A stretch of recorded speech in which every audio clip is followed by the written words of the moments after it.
everyone, and welcome to Talking Thursdays. I'm with Kenny. Hi Kenny. Hi, how you doing? Yeah, not bad, how are you? Oh, I'm very well, thank you. We are in the gardens of Belhaven Hill School in Scotland, and we are socially distanced, Dunbar. of course. Yep. In Dunbar, yes. Kenny, you're head of operations for Scotland. What exactly does that entail for you? A bit of everything. Marketing, health and safety, food safety, innovation, operations, yeah, a bit of everything. How long have you been with Thomas Franks? Just over a year, 2nd of September of last year. So were you doing a similar role before that, or? I was in a single location, it's called Bailey Gifford in Edinburgh. And so B&I. You've told me before that you started as a chef. Yes. So do you want to explain a bit about your work history with that? Yes, I started as a chef when I was 16. Worked around Scotland, Oban, Aberdeen, Edinburgh, Birmingham.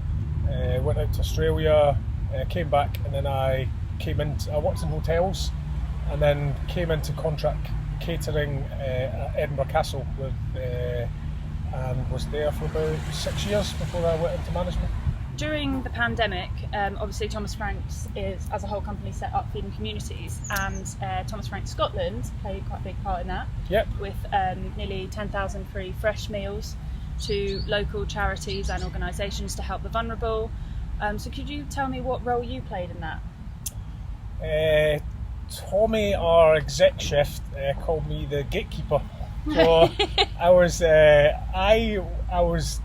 basically an operations role. So I was the contact with all the charities. Tommy and I worked on the menu development and dishes, and then it was just a case of we had one school was still open. We were doing at St Leonard's, so we were feeding some key workers' children. So I spent quite a bit of time at St Leonard's. We were helping a few charities in Dundee, and at Loreto there was about 4 or 5 of the chefs that were in there, so they pretty much had all that sorted. So yeah, it was just really keeping that ticking over. It obviously scaled up, so we started quite low. In Dunbar we started in the community centre, and then after 2 weeks we were in Loreto at school. So the school very kindly let us use the kitchen. So we started off with a couple of hundred in the first couple of weeks, and then scaled up to 400 or 500 a week. So that was just helping where I could and just keeping everything going. Really. As people may know, on one day the whole of Thomas Franks pulled together and delivered over 12,000 meals in one day in different parts of the UK. How did it feel when you were dropping those meals off? It was really bad, actually. It was. I think we'd been in our kind of bubbles, so we were doing all the things that we would do normally. We were cooking food and we were serving people the food essentially, and we knew it was going to a good cause, and we knew I was speaking to the charities every day, but we'd been kind of doing it in our bubble. So for the big feed, there was so many meals that were going out. Darren, the chef at St Leonard's, and we produced the food, we packaged it all up, we put it in the vans. St Leonard's let us use their vans, and we went to actually drop the food off. And I think because we'd been in our kind of bubble, we hadn't really seen the impact it was having. And the areas where we were, these community centres where people like your auntie and your niece and your little cousin, they were all volunteering to put all these food packages together, and it had a bit of a, I don't know, after it just didn't sit really well with me after like seeing it like firsthand. And but I also understood that we had to keep raising awareness of it because we wanted to raise more money to feed more people.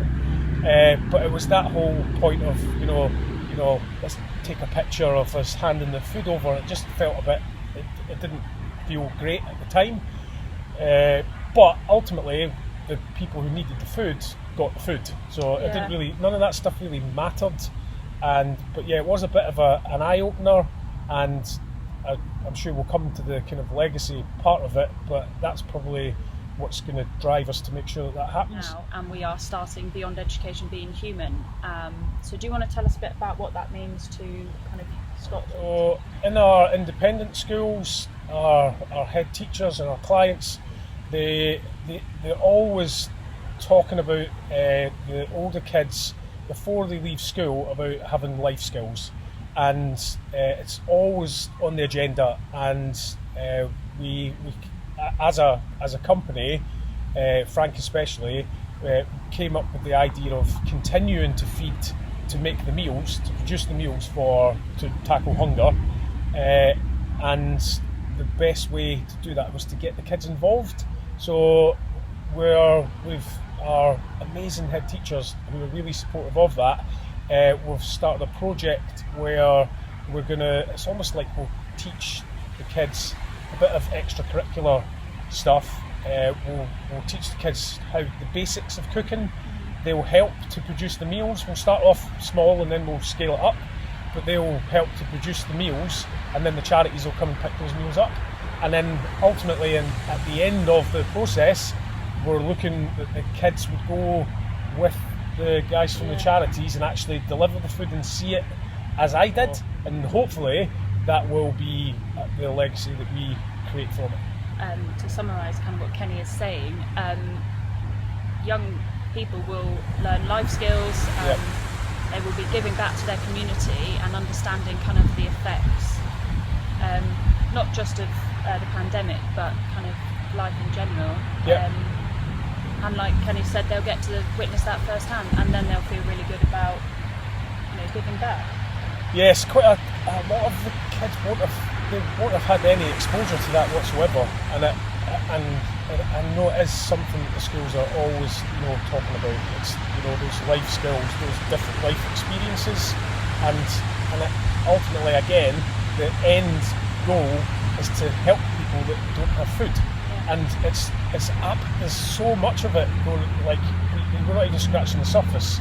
Like even just in the bar where we are, at the charity Homestart East Lothian that we were working with, they always wanted to get to a point where they were teaching people how to cook themselves, but there's people out there with nothing. So like one guy didn't have a cooker, he didn't have a microwave, so we were doing the food hot and taking it to him first. Homestart East Lothian have been amazing, and when you get a sense of what people are doing, we're just cooking food and doing what we know how to do.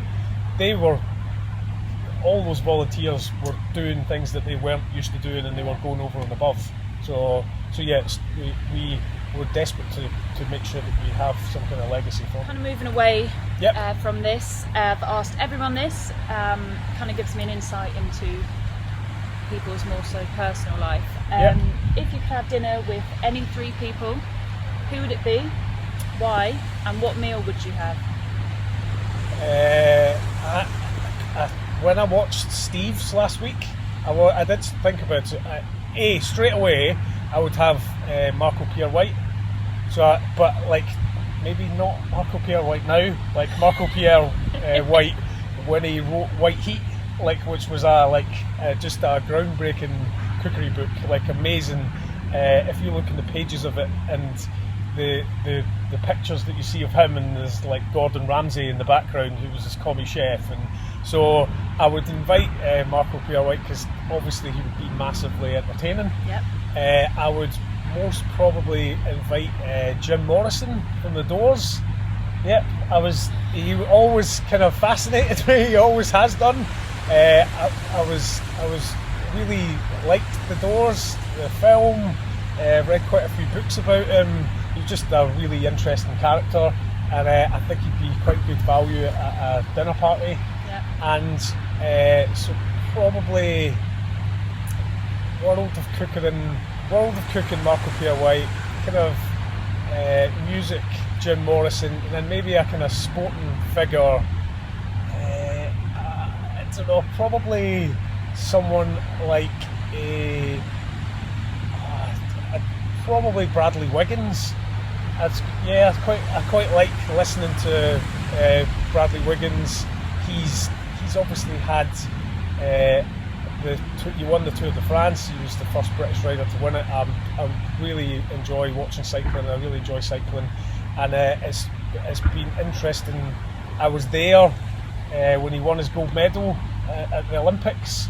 I was working at the time, and I was just kind of on the last bend. So he'd won the Tour de France, came to London, won the Olympic gold medal, and I'd already followed his career for a time. But kind of since then, he's kind of exploded and come back to reality. But yeah, it's just a really interesting character. So I'd probably have him as well. And what meal would you have? I would definitely have a Côte de Boeuf and big fat chunky chips and béarnaise sauce, and probably no veg, just a big pot of Dijon mustard and a big pot of horseradish, and some really nice red wine, probably like a California, like a Crusher. So it's my favourite wine. So yeah, that's what I'd have. Finally, what is your favourite memory of Thomas Frank so far? One was when we got into our office in Edinburgh, where we're going later on today. That was quite a kind of step change of yes, we're going to grow in Scotland. That's going to happen, and this is going to be our base to do that. Another one was Mary, who we absolutely love at St Leonard. She's just an amazing lady, and she just got the kids just so much at heart with everything that she does. It's all about the kids. And there's a very nice ice cream parlour in St Andrews, and we teamed up with them and got their ice cream, and we did a kind of ice cream dessert day for the kids in our big kahuna hut. And Mary actually bought with her own money an ice cream suit and face painted, and she turned up as a full ice cream cone. And for me, that was probably one of the two best memories so far. And if you want to see that picture of Mary, it's on Thomas Frank Scotland Twitter. Yes, it's definitely well worth a look. Well, thank you, Kenny. No, thank you.